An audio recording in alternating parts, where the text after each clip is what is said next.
Some stories were never meant to be told. They weren't written in newspapers or carved into headstones. They were hidden in basements, sealed behind hatches, whispered in ledgers coded with numbers no one was supposed to understand. Boston burned its records. Families buried their memory. And still, the song lingers. It began with two sisters who refused to grow old. Not miracle. Not blessing. A transact. Paid for in stolen hours, in missing names, in silence pressed into glass, until even mirrors began to hum. The fellowship called it preservation, progress, science. But those who glimpsed it knew another name. They called it the choir, a chorus of stolen voices rehearsing eternity beneath our feet. Tonight, you'll hear fragments the world tried to bury, ledgers with no currency but time, diaries that tremble with music only the writer could feel, recordings that corrupt themselves when played too often, evidence that suggests the Callahan sisters were not unique. They were only the beginning. The question isn't whether the choir exists. The question is how long it has been practicing and what happens when it finally sings the right word.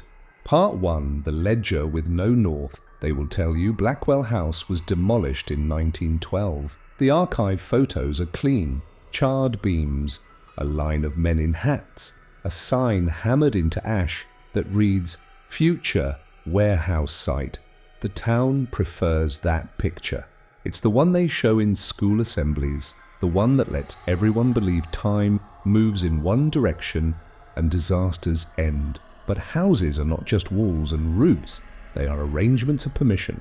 When you rebuild on the same permission, the house remembers how to be itself. What matters is how this story got out. It arrived as badly as any truth ever does, by accident and late. I bought the ledger for the price of a chair, with 3 legs and a nail still in it. Church jumble, Whitby, a Saturday that smelled like dish soap and weak tea. The book was wrapped in oilcloth gone stiff with salt. The string was tied in a way sailors use when they want something to be untied only by people who know how. On the cover there was a compass rose, but where north should have been. Nothing, a blank. No arrow, no promise. I have told this part before, but you haven't heard it the right way because I didn't understand it the right way. The ledger wasn't just a diary, it was a map without a north, a way to walk a landscape where the directions are all named after seasons, not points. The writer was Edith Bell, a midwife with neat letters that turned jagged on nights when the house spoke back. Her first entry, September the 3rd, 1874. The children did not cry. Not once. Their eyes opened first, not lids, eyes, and watched the second hand as if to catch it lie. Mrs. Blackwell bled, then ceased, then seemed to remember to bleed again. The doctor called it a nervous faintness. I call it the house. You must picture the Blackwells as they were drawn in the newspapers of that century. A dynasty of cold. They shipped ice from Norway before ice was common. They owned salt mines that mapmakers forgot to draw. Their money was made in things that kept other things from rotting. They believed decay was an insult you hurled at lazy men, not a law of the world. Matthew Blackwell, the patriarch, had a temper framed like a portrait, always hung perfectly, always present. His wife was pale the way paper is pale, the way dead light is pale. The twins, no names yet, arrived like a quiet disaster. Day 2. Edith describes a nursery where the air makes fingers ache. The windows frost in August, lace creeping across panes from the inside. The twins have no breath, no cry. She writes that when she leans close, her eardrums hum with a note too low to hear, the way your teeth hum on the deck of a big ship when the engines decide they will out-vibrate the sea. The candle flame in the room doesn't just flicker. It leans toward the twins and stays there like a trained thing. Day 5. The doctor, Sylvan Hargreaves, hired full-time, advises brined milk. It's a phrase that looks like poison. He warms thick salt water, mixes it with cream, and feeds it to mouths that do not open until the spoon touches their lips. They drink. The room grows a degree colder. Edith is devout the way people learn to be devout when no one ever listened to their first prayers. She wears a rosary hidden in her pocket to keep the house from counting it. On day 7, she drops her thimble, and in the half second before it hits the floor, she sees her reflection in the cribside mirror not drop hers. The reflected Edith hesitates, like she is listening to a different order. The thimble clatters. She writes, "I have never been so afraid of such a small noise." And still you could argue hysteria, nerves, a fever of superstition. You could argue this if Edith were the only witness. She is not. The steward of the house, a man with a grammar book smile, brings the parish rector for christening. The rector refuses to enter the nursery because the holy water freezes in the bowl, sugar glass on top. He baptizes the air outside the door and writes a note in his own hand that Edith pastes into the ledger. "If I could name them, I would name them Weather." He leaves, and the Blackwells give more money to the church than God asks for in a decade. The rector goes to Scarborough the next year for his health and does not come back. Edith is not a romantic. She is a woman with a job who has seen bad blood, breech births, and one thing that might have been a curse or might have been a man. She knows when fear is a story and when fear is a measurement. The twins do not age. Their nails do not grow. Their hair does not lengthen or shed. They smell faintly of brine and something like crushed mint and iron coins. If they are moved from the nursery to any room without a mirror, the house sweats, condensation trembling at every picture frame, silvering forming in the corners of glass like frost at the edges of a mouth. On September 19th, Edith follows Mr. Blackwell at dawn. He carries each infant in a blanket the color of old bruise. He descends past the kitchens, past coal that looks like it is learning how to be a diamond if anyone would just stop watching. He unlocks a ship's hatch set into stone, a door that was not built for this house, or any house. Inside is a room of mirrors that refuse to behave like mirrors. They reflect a second later, then a minute, then an hour late as Edith watches. Her own hand, her own face, behaving as though the future is a habit you can pick up and set down. Behind one large pane, framed with the compass without north, snow falls upward. A gull unflaps wing by wing back toward an unseen sky. It is not a reflection of the outside. It is a film of a different weather. Mr. Blackwell whispers to his daughters the way cruel men whisper to animals they own. "Drink your seasons, darlings." He lifts the blankets toward the glass. The frost disappears from the pane near their skin, as if someone on the other side took a breath for them. Edith flees. She is caught by the steward. He says the first true sentence the house ever tells anyone. They don't breathe because they don't belong to this weather. And then, because cruelty needs theatre, he escorts her back upstairs and asks what she would like for breakfast. In town, seasons bruise. Fish go rubber white this autumn, their eyes milked with something that doesn't taste like age. Nets tear even when new. A young bride forgets that she already wrote her wedding day in her journal and writes it again, then weeps, because her hand remembers what her mind refuses. The clockmaker swears his pendulums are losing seconds in the way teeth lose enamel, grinned away by something harder, hidden. He sells a regulator clock to Blackwell House. The house refuses to let it tick. On October 1st, Edith brings a canary in a small brass cage into the mirror room. Miners once used birds to listen for the wrong air. Here, Edith is listening for the wrong time. The canary sings one note like a pin on glass. The large mirror dimples inward, and the frame rings like a struck bowl. Frost runs its perimeter with speed. The canary stops singing mid-note and falls sideways, not dead, but emptied. Edith writes the word harvest and underlines it twice. The ink blots like a bruise. She confronts Matthew Blackwell with the temerity of a woman who has nothing left to be paid for. He does not sneer. He explains. "Decay is mismanagement," he says softly. "The softness of men who are very proud of what they have tamed. A ship rots because a captain lets it. We found a way to bind spoilage to a surface that drinks it. The mirrors hold the ware. The twins hold the mirrors. Imagine rope that does not fray, grain that does not mold, faces that do not fail. Think of the waste we correct. Edith asks the questions good people ask when they are about to become dangerous. What pays for this? Blackwell looks at the canary. There is so much time. We were spilling it on the floor. The ledger changes on October night. The neatness is gone. The sentences are short, as if she's trying to outrun the act of being read. He feeds them brine. He sings them to the mirrors with a fork a man should use to test a tuning, not a baby. And the town grows thin. Children sleep hard as coins. The harbour is a mouth that does not swallow. The house is an answer to questions no one should have asked. Edith decides to quit. The steward triples her pay. Edith decides to tell the magistrate. The letter returns, stamped, received, nothing else. The last entry of part 1 is not words, but a drawing. Edith sketches the compass without north, the large mirror's frame. Around it she writes pieces of prayers in a circle, so they repeat. Deliver us from time. Do not lead us into weather. Give us this day our daily decay. And then a single, almost invisible pencil line at the bottom margin. I will take them, or I will die for trying.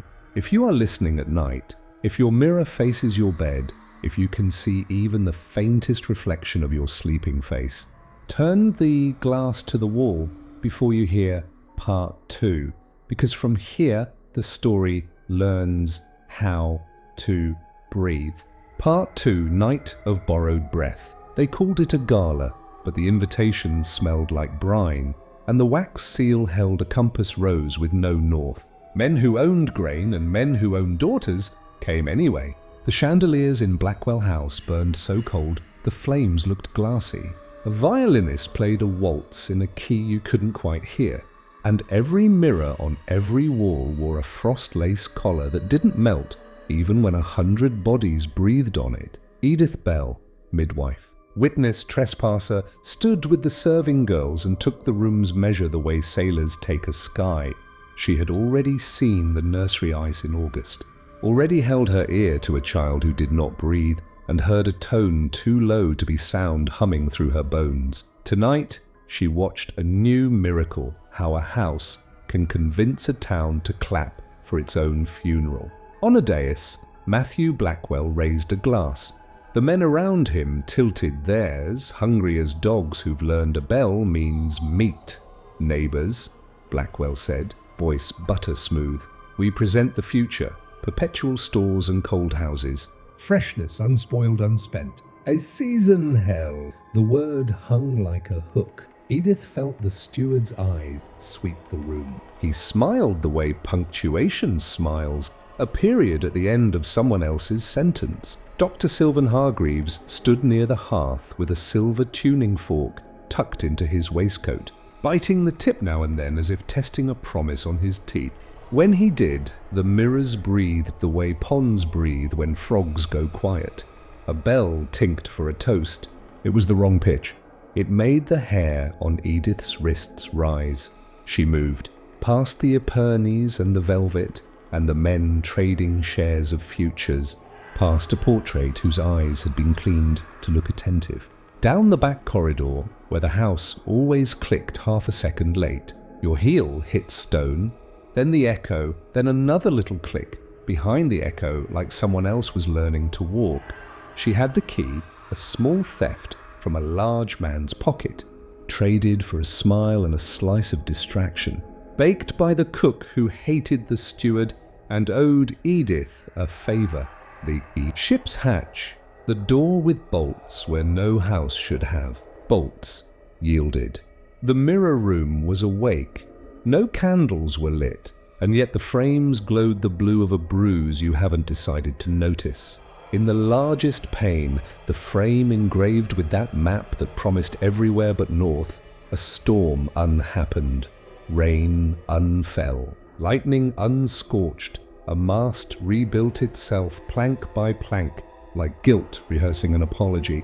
The air tasted like a penny held under the tongue. On a table, 2 blankets rose and fell, not with breath, but with a pulsing stillness, the way a tide fails at the turn. The twins' eyes were open, but open like shutters are open, you see, but only what the house allows. Edith set a small brass cage by the largest pane. The canary inside cocked its head the way small, honest things do when a room isn't telling the truth. It sang once, a clean pin of sound. The frame thrummed, the frost ringed its border as if a mouth took in air, and the bird's note cut off like a string pinched. The canary toppled, not dead, just emptied. Its chest had forgotten the verb. Edith's hands shook. She stilled them. She pressed her palm to the glass. Cold isn't the right word.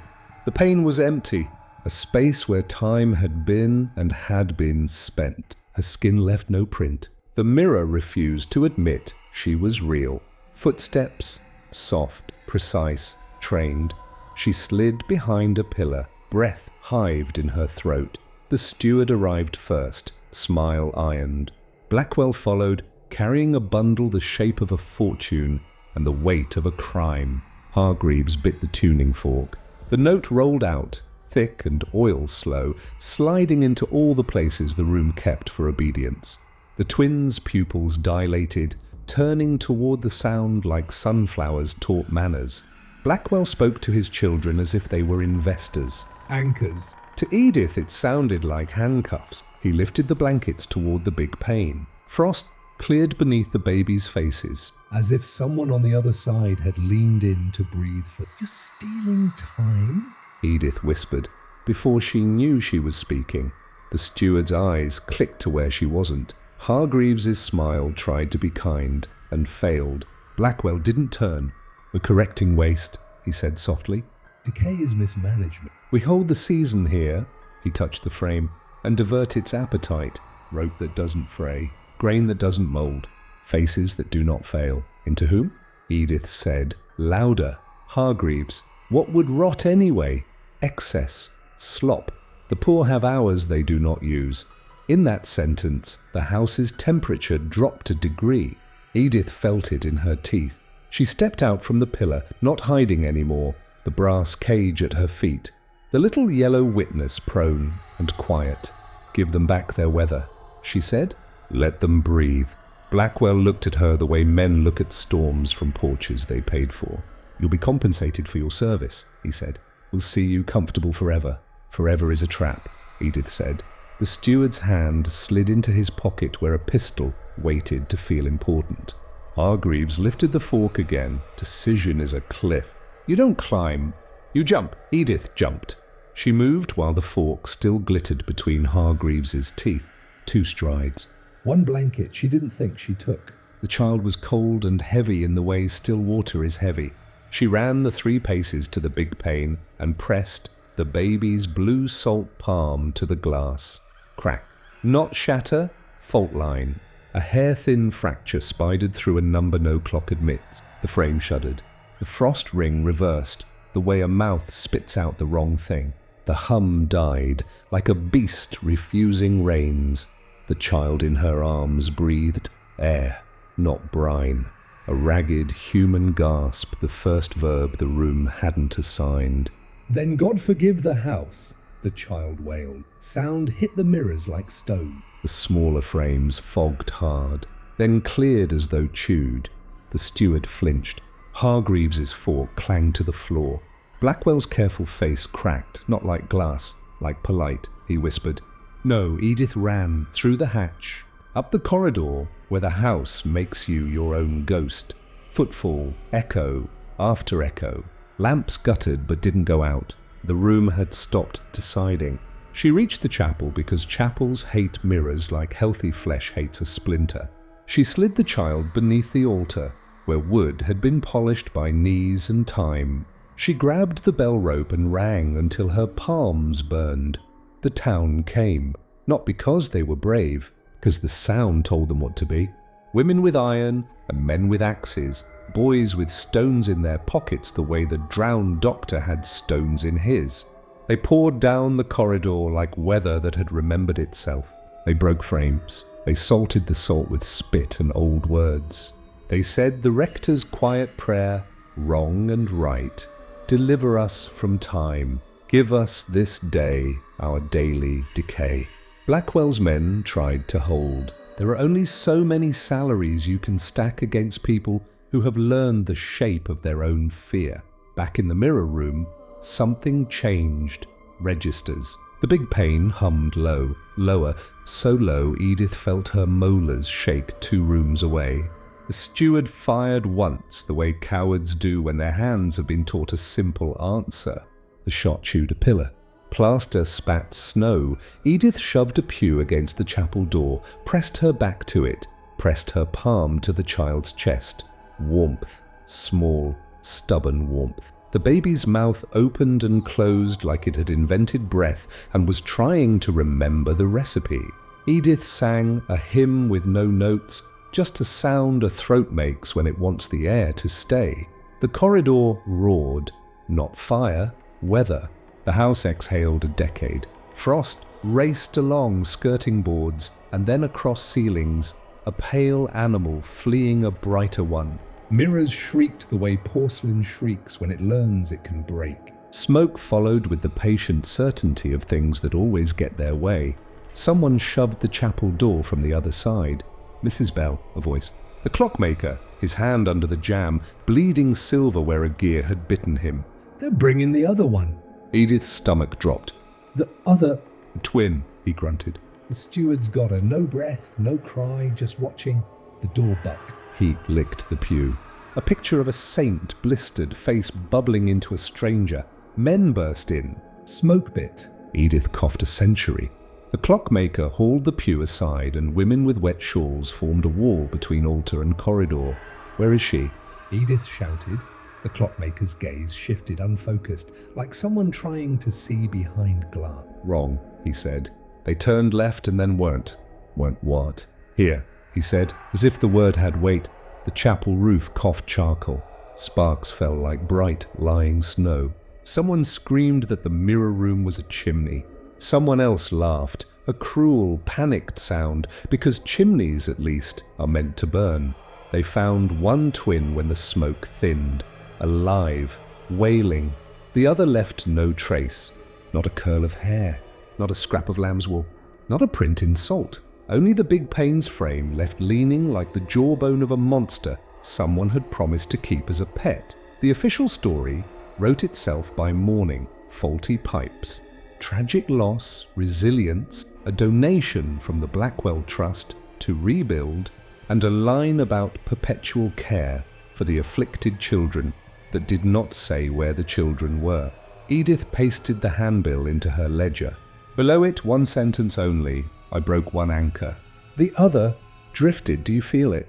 A tightness at the back of your throat when a room is keeping a secret on your side of the door.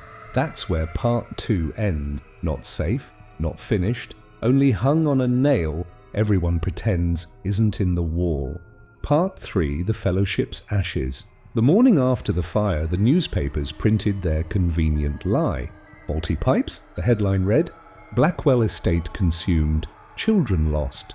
Donations poured in from the trust to rebuild, and the city clapped its hands together as if that could snuff out the smell of ash. But people who had been there whispered different stories. Firemen swore they had seen figures standing still inside the house long after the beams collapsed. Not running, not burning. Just waiting. Others claimed they heard music through the roar, a single endless note piercing through smoke. And when the ruins cooled, not a single body was found. Not a tooth. Not a bone. The official story ended neatly, but the truth did not. The truth migrated. After the fire, the trust wasted no time. Within weeks, they announced a new project. Brookline House for the chronically afflicted, a sanatorium outside the city. A place of mercy, they said, funded entirely by Blackwell's estate. Plaques were carved, ribbons were cut, and polite society nodded. But in the poor districts, people began to vanish. Dock workers leaving taverns, seamstresses walking home after dark, immigrant children playing too far from their mothers' doors. Police marked the cases as absconded. Families told a different story. Taken. One woman wrote in her Bible margin, "They steal not money, but years." Rooms without windows. The Brookline facility was described in glowing terms. Airy wards, modern medicine. Rooms engineered for silence. But the few who worked there told darker tales. An orderly later confessed to his priest that the patients inside were unlike any he'd seen. They did not eat. They did not age. They lay behind veils with eyes wide open, breathing shallow or not at all, as if someone had pressed pause. He said the corridors hummed with a low vibration, like the whole building was listening. One seamstress, Margaret Doyle, wrote a letter after her brief employment there in 1911. She described hallways bending where walls should have ended, leading to locked iron doors. Behind one, she heard a high, unbroken tone. "Not dripping water," she wrote, "Beers, but singing." Her letter ends, "If you do not hear of me again, do not look in graveyard. Look for me in glass." She was never heard from again. The fellowship evolved. The Stygian fellowship did not vanish with the fire. They adapted. Gone were the candle-lit parlours and occult whispers. Now they wore the face of philanthropy. They funded universities, hospitals, libraries. Their names adorned plaques across Boston, but their money always came with a condition: funds for sealed rooms, funds for acoustic research, funds for perpetual care. They no longer met in secret basements. They met in boardrooms, and always their obsession remained: the conquest of decay.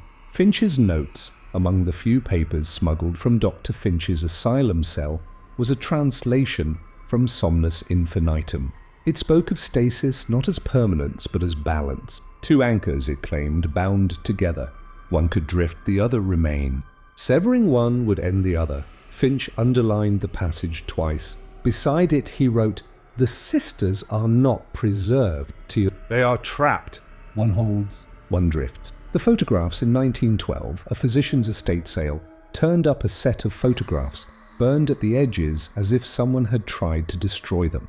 Most were ruined. A few survived. They showed narrow rooms lined with tall mirrors. Within each, faint impression: a hand pressed flat, an eye wide, a mouth forever open, mid-breath. One photograph bore a date, April 4th, 1912. It depicted two girls side by side. They were unmistakably young, their faces unchanged.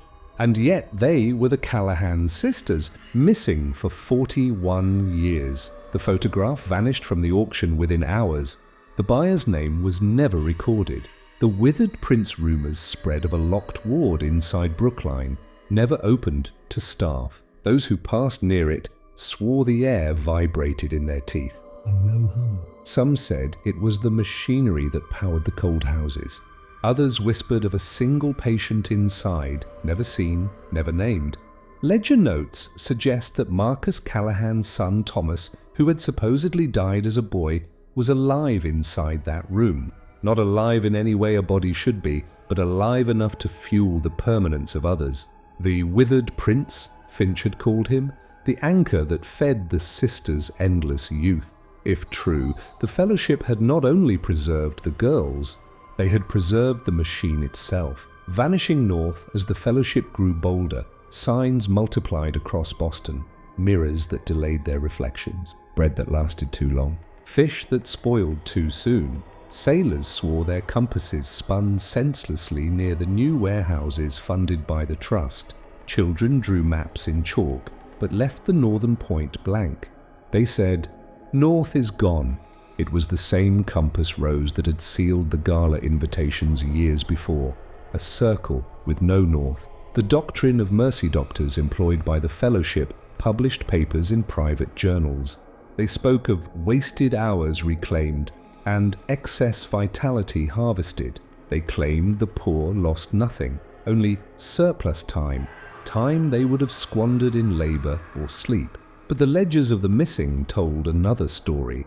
Each vanished worker, each stolen child, was a year erased, a heartbeat consumed to keep another face unwrinkled, another mirror undisturbed. The hook, the Callahan fire, was supposed to be the end. It was only the beginning. The sisters did not perish. They were taken, carried into Brookline's hidden rooms, preserved in glass, and they were not alone. By 1915 there may have been dozens, perhaps hundreds, locked in mirrored chambers. sustained by stolen breath. Children, rivals, anyone whose absence could be explained away. The fellowship had traded their occult robes for white coats and philanthropy, but their hunger was the same. They did not want wealth. They wanted time, and if Finch was right, one Callahan twin still drifts. Somewhere in Glass, her eyes are open, watching, waiting. Part 4, The Vault Without Corners, binding to the 300 words. If Part 3 left you with a shape, a network of money, mirrors, and mercy, worded like a contract, then what follows is the floor plan. Not rumour, not parish margins, but paper with signatures, locks with numbers, and the exact angle at which a door must be turned to pretend it is a wall. The fellowship did not go to ground after Blackwell. It went to grade, foundations, basements, and sublevels the public never walks. What they built down. The cold ledger, in a banker's box mislabeled Municipal Sewer Fees 1908-1912, I found a ledger that did not belong to any utility. It was written in 3 hands, 2 careful and 1 that had learned neatness as a second language. Its cover bore no title. Inside, columns marched: intake, yield, loss, anchor. The units were not gallons or crates, they were hours. Rows tallied by block, by ward, by occupation.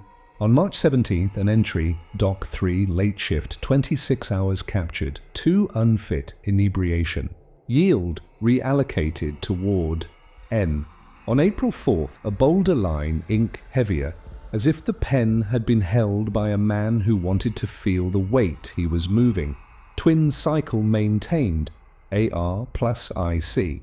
Anchor drift recorded, counter anchor stable. The initials railed me, AR and IC. The city had been taught to say Elara and Isolde, names softened by time. Here they were returned to harshness, variables in an equation.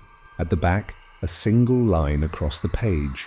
North removed from compass rose. Map completes itself. No figures, no units.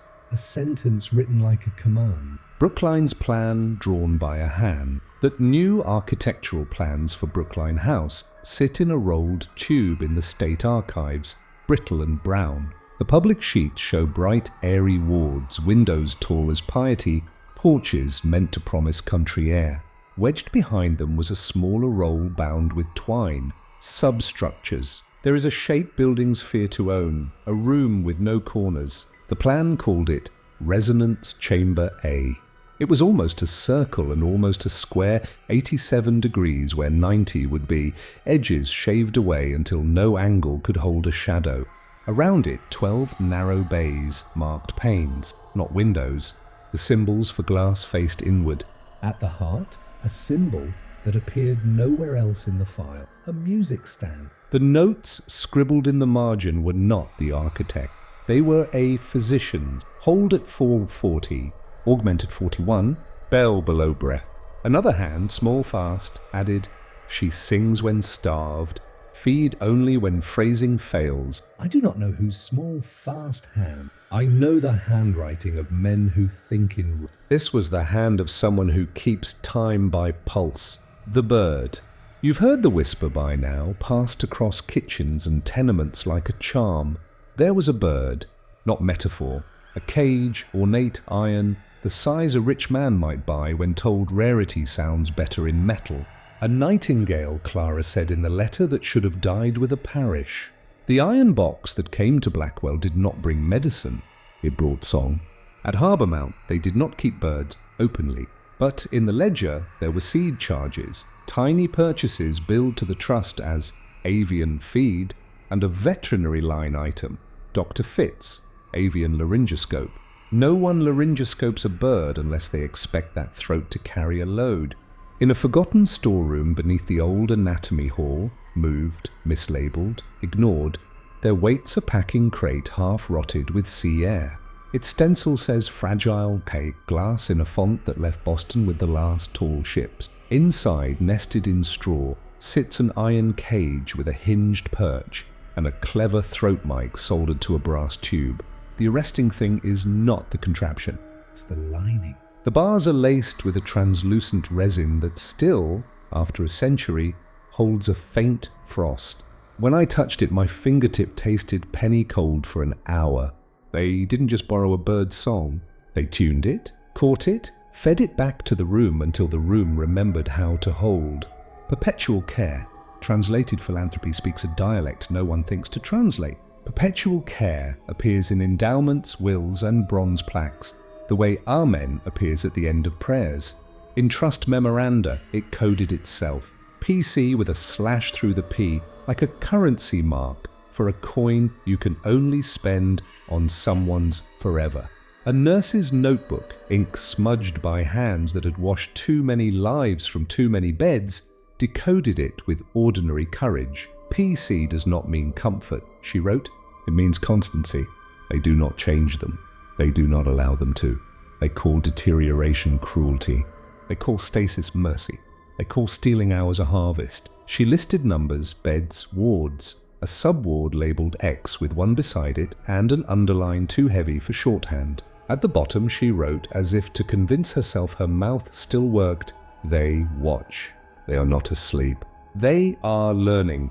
The door that's not a door. Brookline's boiler exploded in 1907, according to the paper, confining damage to a single wing. The trust paid for repairs. What they did not publish was the maintenance record, a mechanic's form that notes replacement of hatch 3 with mariner-grade closure, 6 bolts, and a detail only mechanics write because only mechanics know how to say it. Door behaves like ship. Hatch 3 did not open into a hallway. It opened into a short throat of a room that swallowed noise. I have stood in one of these throats. To speak inside it is to hear yourself in a future that is already tired of you. The stone is smooth the way river stones are smooth, touched by something that is not quite water. A symbol scratched into the mortar just inside the jam. A compass rose with a neat absence where north should be. Not carelessness, policy. The photograph that should not exist. There is a photograph you will never see on a museum wall. It sleeps wrapped in waxed paper in a banker's vault belonging to a line of attorneys, whose job it has been for 3 generations to accidentally not find things. It is dated April 4th, 1912, in a hand that matches the hospital payroll. 2 girls. Sidebar. Their faces are the faces you know from the Vanished Society columns, the Callahan sisters, unchanged, unscarred, unlived. Between them, reflected and doubled by the glass, is a thin perch and a glint of iron. The man whose estate it left put red pencil through it, drawing X's across both faces. A note on the envelope read, "Destroy upon death." He died in his bed, aged hands folded as if in apology. The photograph failed to burn twice. Call it superstition if you like.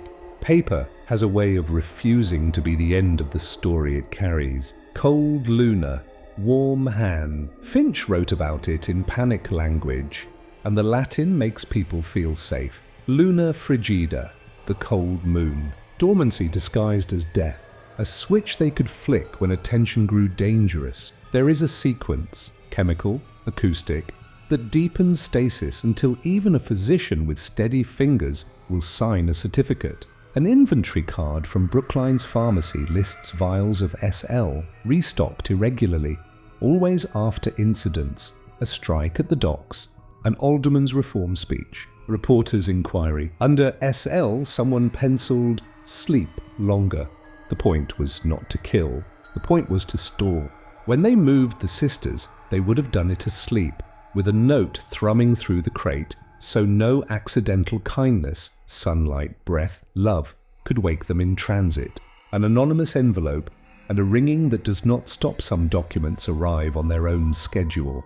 The envelope waited 3 days under the mat of a door I changed too often. 3 pages typed with a ribbon that had been escaping its ink for years. No salutation. Only you are looking in the right places. You are looking too late. Attached were 2 manifests, one from 1905, one from 1933. The first, BHCA to Harbour Mount, 1 crate, medical equipment, weight 180 pounds. The notation, chamber pain, A, in a hand that did not expect anyone else to read it. The second, Harbour Mount to Arcadia Biomedical Institute, New Haven, 3 crates, contents, Archival apparatus. A scribble in the remarks column. Cold lunar successful. Anchors intact. The clerk initialed the bottom. Not a formal signature, a habit. The initials match a junior administrator who retired in 1956 to a house whose front parlour is made of mirrors. Arcadia changed names twice, then folded itself into a foundation you know by another. Their modern labs are clean, their press release is efficient. Their logo is a stylized flower inside a ring. The petals curve in like breath. Around them, the suggestion of a serpent. When I finished reading, the room was too quiet, not peaceful, prepared. In rooms like this, sound sometimes begins without permission. It started as a pressure behind the eyes, then as a thread of tone, as if memory had learned to sing. My glass of water trembled, ringed itself once, twice, then went still. The note did not stop. It rose by a fraction and settled, rose and settled, smelling faintly of brine. You can pretend not to hear a thing a room makes. You cannot pretend when the frame starts to sweat frost. The man who would not blink. There is a face that finds you when you are close. It belongs to a steward who changed employers but never jobs. In every decade he looks 60, an age some men hold like a rank. The diaries call him unblinking because adjectives are what you have when names are expensive. He appears in a photograph outside Arcadia in 1934, holding a clipboard, his eyes washed to pale by the flash so they look like two unlit bulbs. In an oral history from the 1950s, a janitor remembers a polite man with a soft voice who tipped well and asked that mirrors in certain rooms be covered on Thursdays. In a maintenance log, a complaint in a neat hand. The steward requests we oil hinges that do not squeak. The note is underlined 3 times. Hinges that do not squeak do not need oil, except when you are teaching silence to be permanent. The last time he appears in a record, he is simply S, a letter in an access log authorizing a sub-basement door to be opened at night. There is always a man like. He is a job that learned to be a person. What the mirrors know. We tell ourselves mirrors are loyal. They do not lie because they do not think. But a pain taught to hold learns ethics it was not made for. If you shape a room where breath is optional and change is a sin, the glass will take your side. Every nurse who smuggled out a note described it the same way without meaning to agree. The reflections were learning. Smiles appeared late. Eyes tracked sooner than heads turned. When the air grew colder, the panes clouded from the back. In one report, stamped rejected, a junior doctor wrote, observed patient IC mouthwords without voice. Strong impression. Not yet. The margin bears a superior's correction. Catatonic artifact. Discard. Discard is a comforting verb. It means you can throw away a future that makes your present nervous. The present tense, where would they keep them now? Not in a Gothic sanatorium, not in a place that wears its secrets like a hat. In research campuses where glass is an aesthetic, where windows are walls and walls are windows, where a tour guide can stand in front of a 12-foot pane and say transparency without irony. You have passed one of these buildings. You may work in one. The lobby has a donor wall that thanks men with familiar names for perpetual care of foundational program. Well, the elevators do not list a B2, but the buttons skip from 1 to L and the seam between is a cold you mistake for good air conditioning. And somewhere below that seam is a room with almost corners, 12 panes, and a music stand whose microphone is newer than you think. In one pane, a girl who has never learned to grow older knows exactly how to wait. Her sister, if Finch's translation holds, is not far. Anchors learn each other the way magnets do. The drift is a map. You will not feel it with your feet. You will feel it behind your eyes when a hallway bends wrong, when a mirror sighs before you do, when a compass app on your clean new phone staggers for a heartbeat and blames the building. The hook you don't want. I kept the old ledger open while I worked because denial is a craft, and I wanted my hands busy. The note returned, thin, insistent, the kind of sound that is less heard than obeyed. On my desk lay one more object, the one I have delayed telling you about because names are permission, and I am not ready to permit it. A wax cylinder, in a cracked cardboard case, labeled in a woman's careful hand, "Lullaby, hold. Do not play." It came with the anonymous envelope. No provenance, no plea. Only those 4 words. I tell you, I did not choose to play it. I tell you that because it is the sort of lie that wears well enough to get you through the next hour. The machine whirred like old clocks. The needle found the groove. The room inhaled. The song that came out was The Shape of a Winter You Have Not Yet Had. It was not pretty, it was precise. The first note rose to hold, and the frost on the iron cage in the corner, yes, I moved it, yes, I am describing my own foolishness, blossomed like a breath on a January window. The mirror on the far wall clouded from behind, and then cleared with a smile that belonged to a girl I have never met and have known for a century. It is not over, it is awake. And the next thing you hear in your own house may not be the old pipes, or the wind, or a truck downshifting 2 streets away. It may be a tone that finds you where you keep your quiet. If you are wise, you will cover the mirrors and call that superstition. If you are honest, you will admit you are not covering glass, you are covering a door. And doors have a way of learning what they are for. Part 5, The Silent Choir. They told the public Brookline had been demolished, stone, timber, and every trace carted off. But when men go into the earth to erase a building, they sometimes find the earth already occupied. The choir room, the demolition crew expected rubble. Instead, they found air, an entire chamber beneath the sanatorium, sealed off by bolts that looked more like a ship's hatch than masonry. The men pried one door open, just long enough to shine a lantern inside. What they saw refused explanation. 12 panels of glass stood like upright coffins, arranged in a circle around a music stand. Behind each pane, a shape pressed forward, faces pale, mouths open, eyes wide. Not screaming, singing, silent, synchronized. The crew chief swore he heard the lantern hiss in harmony with them, a chord too deep to be human. He ordered the hatch welded shut. A week later, the paperwork read, "Cleared. That hatch still exists, buried beneath the new foundation." The ledger of names. Among the rubble, a foreman pocketed a ledger. It listed not bills or payroll, but names, hundreds of them, each marked with 2 columns, intake and yield. Dock workers, seamstresses, foundlings, entire families. Beside some names, a note, choir candidate. Near the back, the handwriting changed. A doctor's hand, not a clerk's. The entry read, AR anchor stable, IC drift measured, supported by auxiliary voices. Choir resonance maintains stasis. The sisters were no longer alone. The fellowship had built them a choir to carry the weight of their permanence. The cold choir, the doctrine was simple. One anchor drifts, another remains. But what if dozens of voices could carry the load together?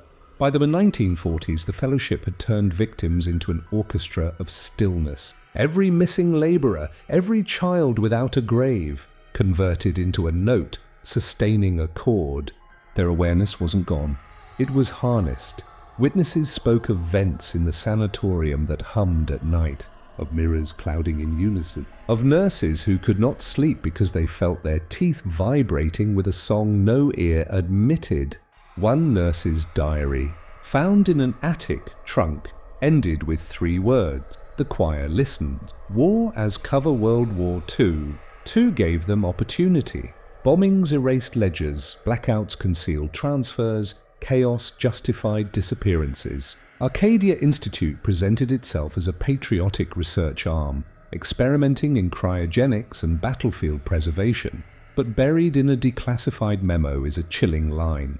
Project Cold Choir proceeding, multiple anchors synchronized, vocalization suppressed acoustically. Choir demonstrates group stability. They had solved their greatest problem, how to keep immortality balanced. The price was hundreds of voices locked in glass, endlessly rehearsing silence. Clara's last words. Clara, the maid who first betrayed Blackwell's secret, left behind words the parish tried to bury. In the restored fragments, she described a moment when a child's hand, pressed to glass, filled it with frost.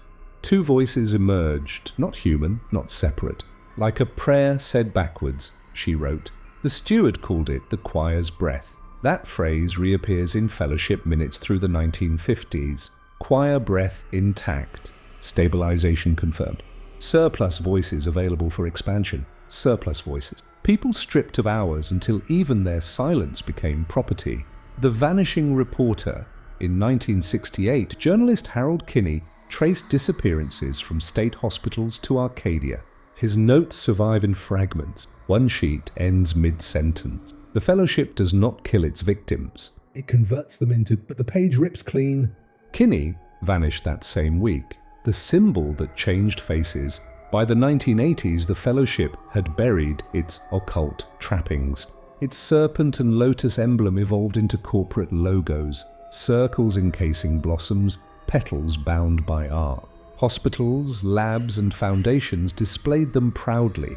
In Vermont, a hospital chapel held stained glass showing a serpent swallowing its tail around a white lily. Parishioners saw beauty, but the trust's financial report listed a grant to maintain a perpetual care wing. That wing had no patients. Only sealed room. The wax cylinder's objects sometimes escape. A wax cylinder labeled Lullaby, Hold, Do Not Play appeared in the archives. Two others surfaced at estate sales. One was played by accident in 2003 at a collector's salon. Guests reported a high, thin chorus filling the room, mirrors fogged from the inside. A girl's face appeared in the glass of a liquor cabinet, mouthing words no one could hear. Several fainted. The cylinder was burned, but for days afterward, faces lingered in the house mirrors. The fellowship Today Arcadia merged into new names, then into a biotech conglomerate. Their language became smoother. Longevity, optimization, cognitive preservation. Press releases promised cures for dementia, for aging. Smiling elders with skin too flawless graced their brochures, but underground, the choir remained. One leaked blueprint from 2010 shows sublevels beneath a research campus. No corners, 12 panes, a central stand. The caption, Resonance Array. See the modern leak in 2017, a lab intern recorded a blank hallway. At first, nothing, fluorescent lights, tiled floor. But on playback, a faint harmony emerges, dozens of voices humming one endless note, the file corrupted on upload. The intern disappeared within weeks. The hook. The fellowship's original sin was not theft of knowledge, it was the refusal of change. To them, decay was waste, growth was mismanagement. So they built a choir of unwilling voices to sing eternity into being, but stasis is never perfect. Every voice preserved adds strain to the system. Every chord risks dissonance. And the more voices they collect, the louder the silence becomes. The Callahan sisters were the first notes. Now there is a chorus, a choir without corners, waiting for a conductor. And the question no one dares ask aloud. Ending. You've heard the fragment. The sisters who never aged, the steward who never blinked, the wax cylinders that sing when no one dares wind them, and the choir, rows of unwilling voices held in glass, humming silence for over a century. If the fellowship is real, it does not fear death. It does not fear exposure. It fears only one thing, noise. Because noises change. Noise is freedom. That's why every witness was silent, every ledger hidden. Every survivor made to vanish, but secrets decayed like flesh. The song leaks into mirrors, into recordings, into your ears when the room goes too still and you swear you hear something not meant for you. The choir is still singing.